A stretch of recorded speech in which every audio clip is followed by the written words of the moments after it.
ইরানের সর্বোচ্চ নেতা আয়াতুল্লাহ আলী খামেনিকে দাফন করা হবে তার নিজ শহর মাশহাদে। এক প্রতিবেদনে বার্তা সংস্থা এএফপি জানায়, ইমাম রেজার মাজারে বাবা সৈয়দ জওয়াদ খামেনির পাশে শায়িত হবেন তিনি। এদিকে তার স্মরণে 3 দিনের বিশেষ শোক সভার ঘোষণা দিয়েছে তেহরান। অন্যদিকে নিহতদের স্মরণে দেশজুড়ে চলছে জানাজা আর শোকের মাতম।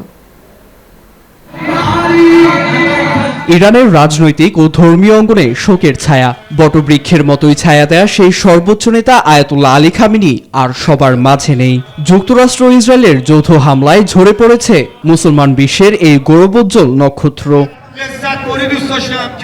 সর্বোচ্চ নেতা আয়াতুল্লাহ খামেনির দাফন সম্পন্ন হবে তার জন্মশহর মাশহাদে। বার্তা সংস্থা এএফপি জানায়, পবিত্র ইমাম রেজার মাজার প্রাঙ্গণে তার বাবা সৈয়দ জাওয়াদ খামেনির কবরের পাশেই চিরনিদ্রায় শায়িত হবেন তিনি। এরই মধ্যে মাশহাদে প্রস্তুতি শুরু হয়েছে। নিরাপত্তা জোরদার করা হয়েছে পুরো এলাকায়, যদিও শেষ শ্রদ্ধা ও জানাজার তথ্য এখনো প্রকাশ করা হয়নি।